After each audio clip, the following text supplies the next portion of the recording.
Good morning, children. Welcome to the online class. Today, history part. The history part, we have started the second chapter, that is ancient civilizations. In the ancient civilization, we have completed two civilizations, namely the Egyptian civilization and the Mesopotamian civilization. Today, we are going to see the third civilization. Totally four civilizations, ancient civilizations. Egyptian civilization, Mesopotamian civilization, Chinese civilization and Indus Valley civilization. All these four civilizations are also called River Valley civilization. Now we are going to see the third civilization, that is Chinese civilization. The previous class I have completed the Mesopotamian civilization. This civilization also known as the River Valley civilization. Here one of the important river name was Huanggo, River Huanggo. The Chinese name and all little bit peculiar, so it will be different from other languages. The river name is Huanggo. It is also called Yellow River. Another one more river is important river in China, that is Yangtze River Yangtze. This civilization developed on the bank of the river Huanggo. This civilization also called Yellow River civilization. This Huanggo river is known as Sorrow of China. Why it is called Sorrow of China? Because often this river changes its course. When it is flooded during the time of heavy rain, it often changes its course. When it changes its course, it causes destruction of life and property. So it is known as Sorrow of China. It is known as Sorrow of China. The next one is about the evidences known as prehistoric evidences are available in the river valleys, that is Huanggo River Valley and the Yangtze River Valley. Prehistoric evidences are available. Prehistoric period means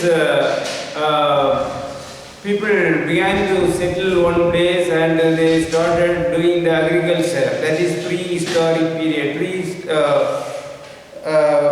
That period, prehistoric period means Stone Age period, Neolithic period.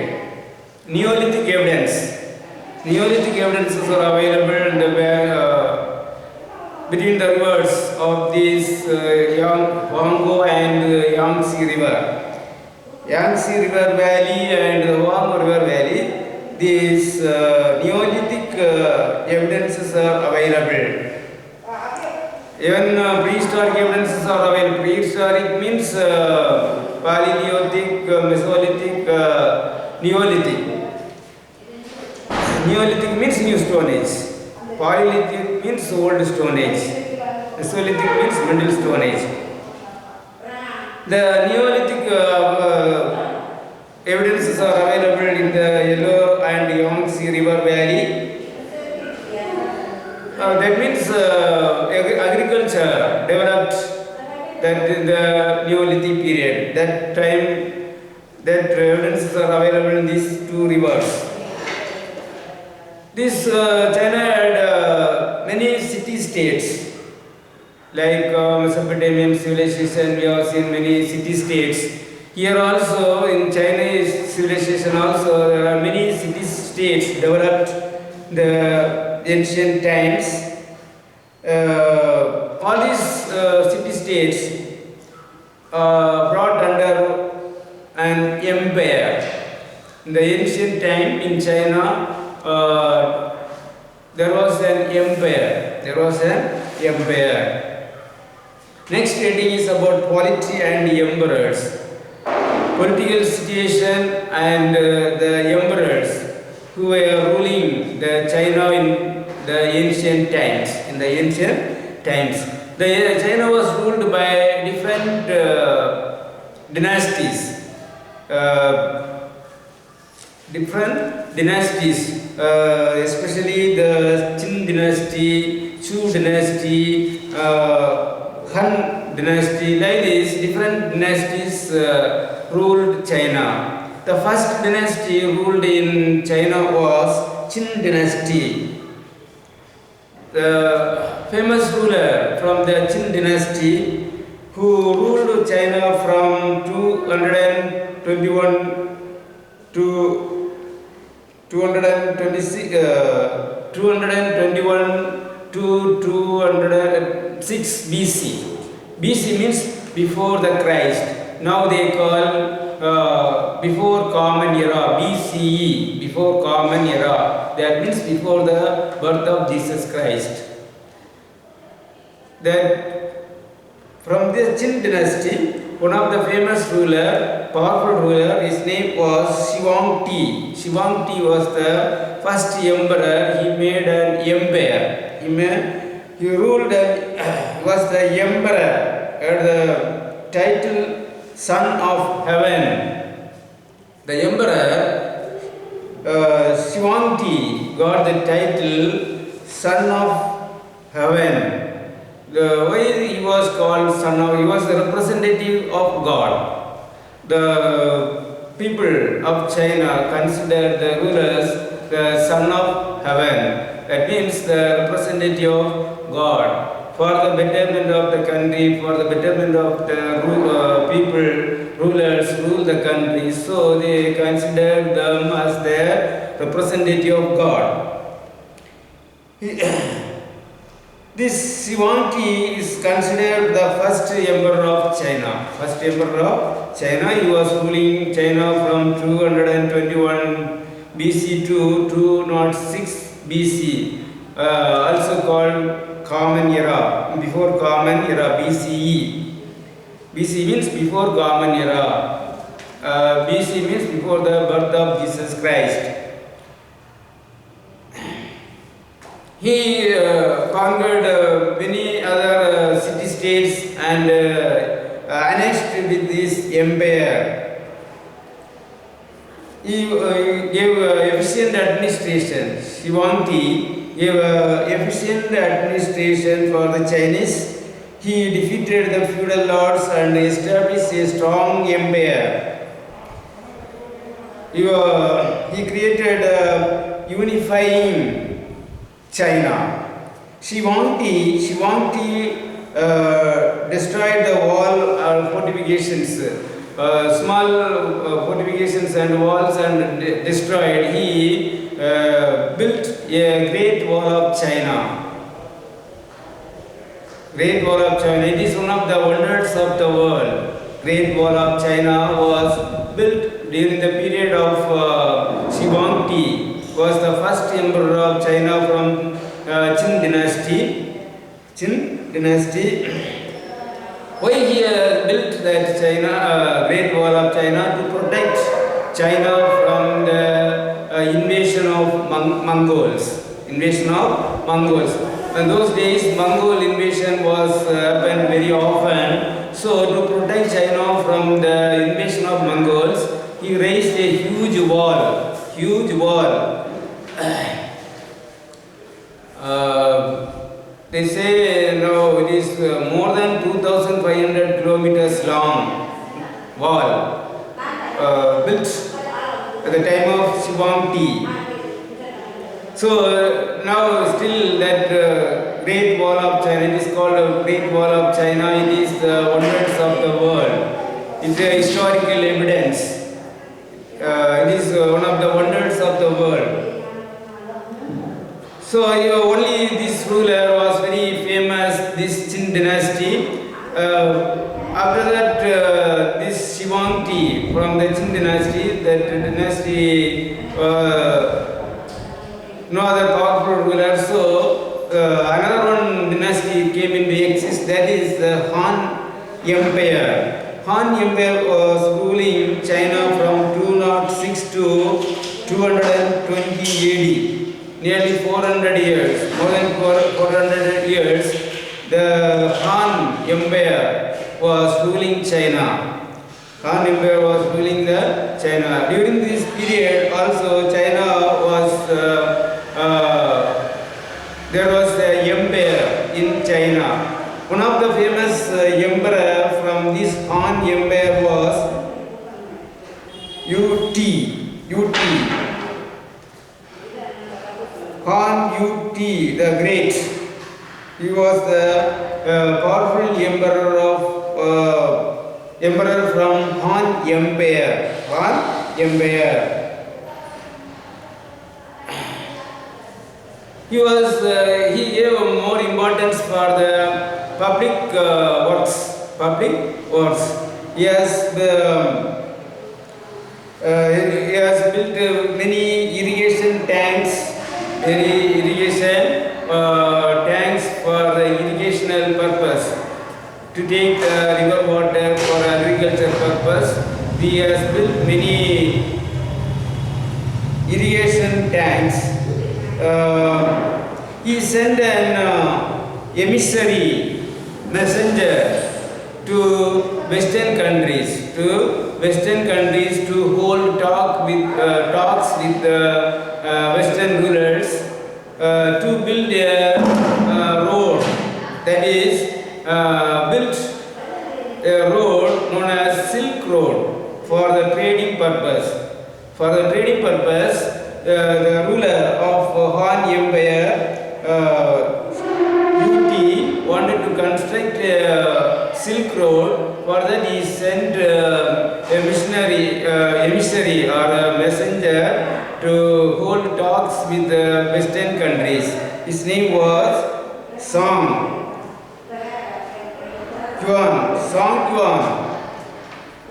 Yuan was sent to Western countries to hold talk with the Western rulers to build a road, Silk Road, that is known as Silk Road, that was built during that UT rule. They developed the trade. Those days, Chinese silk was very famous, world famous. Through this Silk Road, they used to carry on trade by roadways. That is known as Silk Road. So Chinese silk was very famous. So they were flourishing in the silk trade. The Chinese flourished with the silk trade. Then another one important thing that is given, the terracotta army, the images of terracotta. The terracotta army refers to the large collection of terracotta warrior images that is shown in the picture. Terracotta warrior images. Manarchippangal, that images, that images are the kings used to have the collection of terracotta warrior images, that is shown. Then the next one is philosophy and literature. Philosophers and so many literary works all written in the ancient times in China, that is given. Some of the philosophers here mentioned, they developed the philosophy. Laertes, Confucius, Mencius, Moti, and Tochin. These are all the names of the philosophers of China. Here mention about three philosophers, namely Laertes. Laertes was the founder of Taoism. His philosophy is known as Taoism. The philosophy of Laertes is known as Taoism. He argued that desire is the root cause of all evils. His philosophy, Taoism, says that desire is the root cause for all the evils. For all the evils, this desire is the root cause, he says in his philosophy, Taoism. Then another one philosopher from China, his name was Confucius. He was a great philosopher. He was later he was worshipped as the god. His philosophy became the Bible of China. That much famous this philosopher is. His name means whom is the master. He insisted on cultivation of one's own personal life. He gave importance for self-discipline, personal in one's personal life. In one's personal life, the person must have the disciplined life. Discipline, self-discipline. He insists for giving importance for the self-discipline in one's own life, personal life. If personal life is cultivated, family life is regulated. If one's personal life is cultivated, even his family life also regulated. And once family life is regulated, national life is regulated. Like this philosophy that Confucius has, that is philosophy is known as Confucianism. His philosophy was known as Confucianism. He was a philosopher, not a religious leader, but his philosophy became very popular in China. He gave more importance for self-discipline. One who is having a disciplined life, he can have the family life, disciplined family life, and the worldly disciplined life he can. Like this philosophy he taught among the people. This philosophy became popular among the Chinese.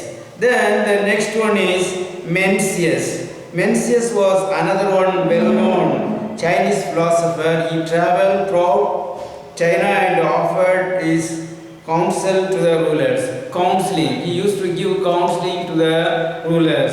How to rule, how to rule the people, rule the country. Like this, counseling. He used to give the counsel to the rulers.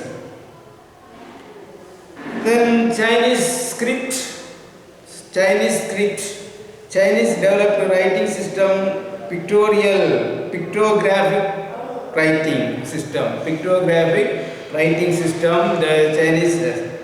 So they have contributed four important contributions of Chinese civilization. First one is writing system, that is pictographic system, improved. Then invention of paper. Chinese only first invented the paper. Now we are using paper to write. This name derived from the papyrus plant of China, from China. So they have invented paper, Chinese. Then opening of Silk Road. Those days the Silk Road was very famous for traders. Traders were using the Silk Road. With from east to west, the traders having the roadways, by this Silk Road only they were used to carry on trade. So that also one of the important contribution of Chinese to the world. Then invention of gunpowder. Gunpowder first invented by Chinese. Chinese only invented the gunpowder. Then some of the literary works of China that is given in the first para. Sun Tzu, a military strategist, wrote a book, wrote a work called Art of War. He wrote a book called Art of War. Then another one, the Spring and Autumn Annals, is the official chronicle of the state at the time. Then the Yellow Emperor's Canon of Medicine medicine. They have written a book about the medicine. It is considered Chinese earliest written book on medicine. It is one of the earliest book written for medicine. That also in China only. So these are all the points given about this Chinese civilization. Now we move to detailed question. First detailed question, that is so the main first one. Define the term hieroglyphics and cuneiform with the main features. Already this answer is we have completed but not marked that answer. So now we mark that about the hieroglyphics and the cuneiform with their main features.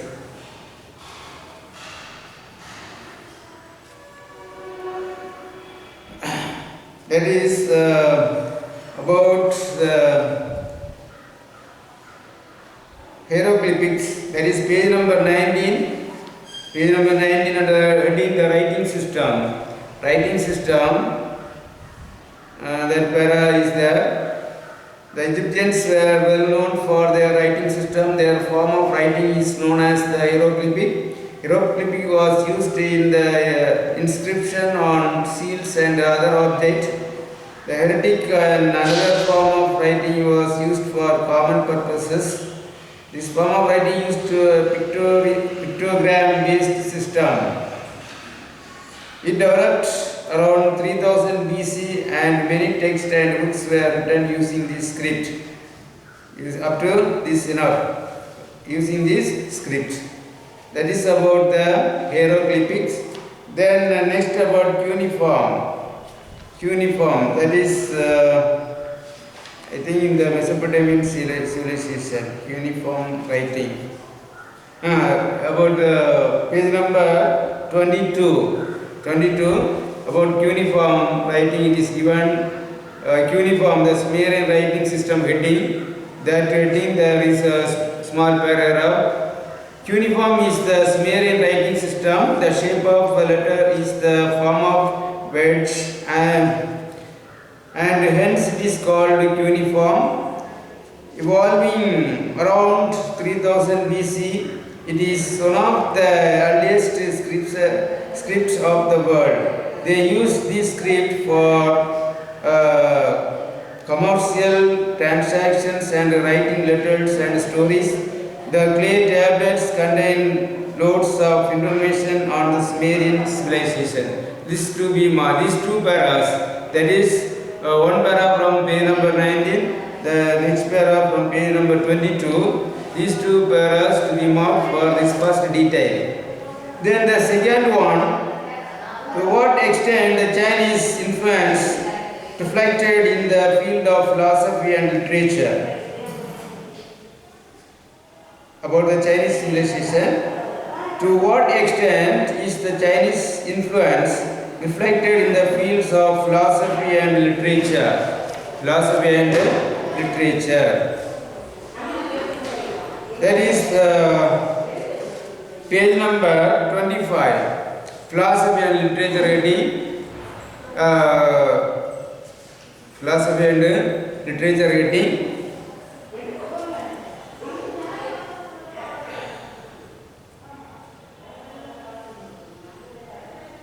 That is